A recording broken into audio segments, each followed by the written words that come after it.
Bismillahirrahmanirrahim. Assalamualaikum warahmatullahi wabarakatuh. Alhamdulillahi rabbil alamin wal aqibatu lil muttaqin wassalatu wassalamu ala asrafil anbiya'i wal mursalin wa ala alihi wa sahbihi ajmain. Asyhadu an la ilaha illallah wahdahu la syarikalah wa asyhadu anna Muhammadan abduhu wa rasuluh la nabiyya ba'dah. Rabbi shrah li sadri wa yassir li amri wahlul 'uqdatam min lisani yafqahu qawli. Raditu billahi rabba wa bil islami dina wa bi Muhammadin nabiyya wa rasula wa bil qur'ani imama. Subhanaka la ilma lana illa ma 'allamtana innaka antal alimul hakim. Shadaqallahul alim. Pemirsa Suska TV yang dirahmati Allah, pada kesempatan ini marilah kita bersyukur kepada Allah Subhanahu wa taala yang senantiasa Allah berikan sehat dan kesempatan sehingga dapat menyaksikan Suska TV pada kesempatan ini. Salawat dan salam Allahumma sholli ala Muhammad wa ala ali Muhammad. Assalamualaikum ya Rasulullah. Pemirsa dimanapun Anda berada, Allah Subhanahu wa ta'ala menjelaskan di dalam Al-Quran, A'udzu billahi minasyaitonir rajim. Bismillahirrahmanirrahim. Ya ayyuhalladzina amanu wal tanzur nafsum ma qaddamat lighad wattaqullah innallaha khabirum bima ta'malun. Jadi apa kata Allah dalam Al-Quran disebutkan, hai orang-orang yang beriman, dan hendaklah kamu itu untuk mengingat bekal apa yang sudah kita persiapkan untuk hari esok, artinya hari kiamat.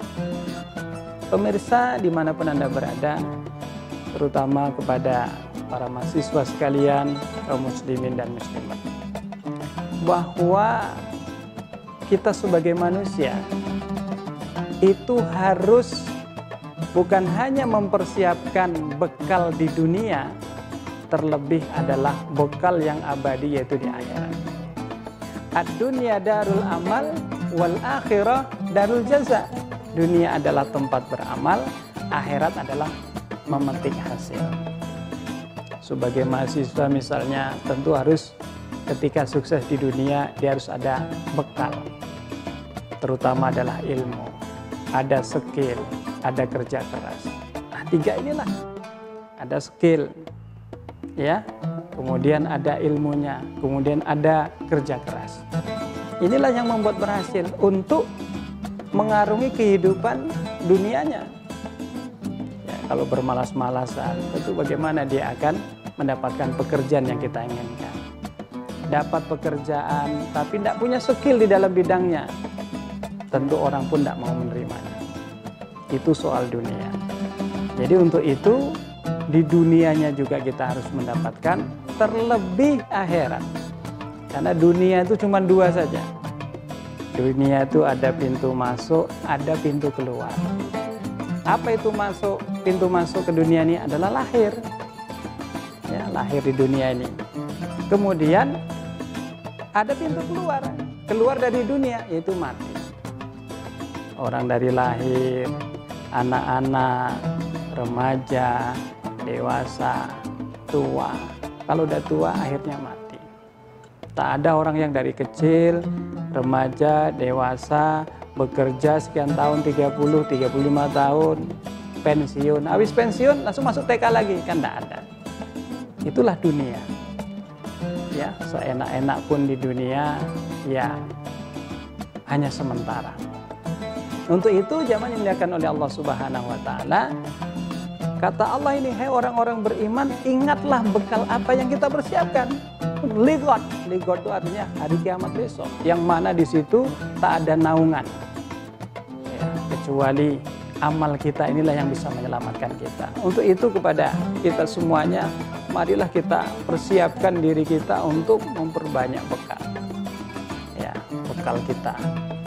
Yaitu tentang tadi sebutkan bahwa ad-dunya darul amal, dunia itu adalah tempatnya beramal. Ya, kalau sudah meninggal tidak bisa berbuat lagi. Sholat tidak bisa, zakat tidak bisa, puasa tidak bisa.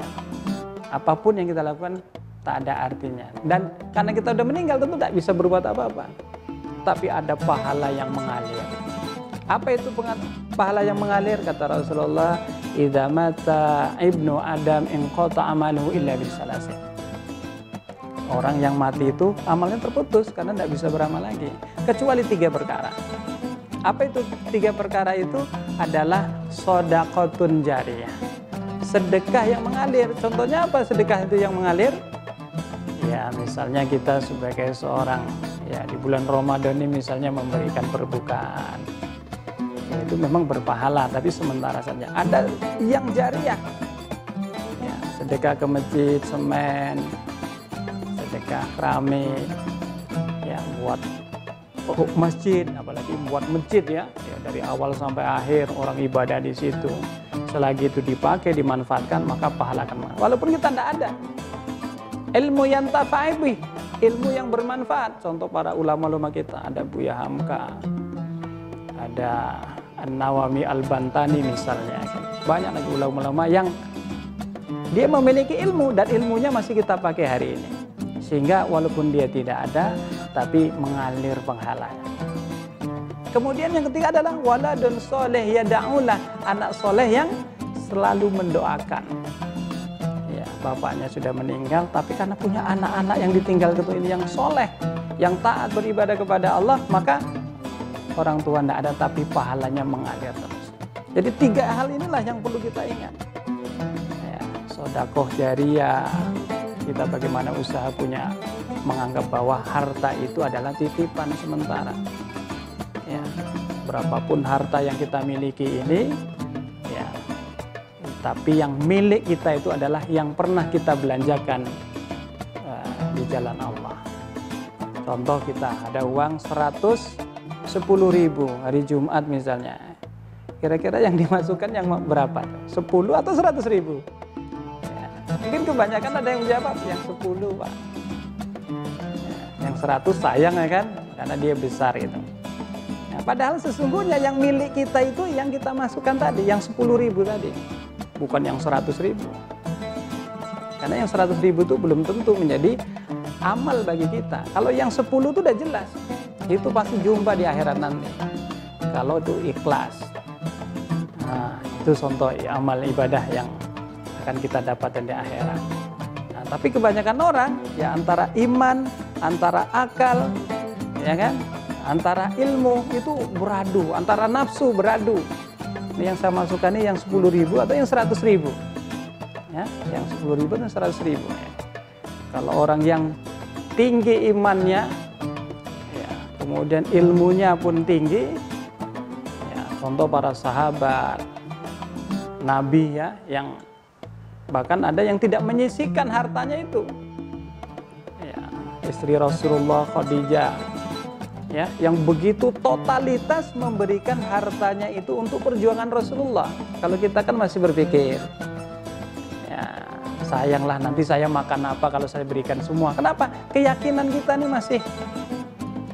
masih belum totalitas, masih ragu, masih jangan-jangan nanti kalau saya berikan tidak makan. Saya juga butuh gitu. Ini contohnya. Ketika ada 110.000, kadang-kadang 10.000 itu yang makan. Dan itulah sebenarnya yang punya kita sesungguhnya. Kadang ada orang yang dari pagi, ya pagi-pagi pulang malam, bahkan sampai pagi lagi. Demi apa? Demi cari harta yang dia tumpuk banyak gitu ya. Ya, tapi kadang-kadang tidak dinikmati. Rumah besar, punya kemewahan, punya harta banyak, tapi sakit. Sehingga dia tidak menikmati harta yang dia cari selama ini.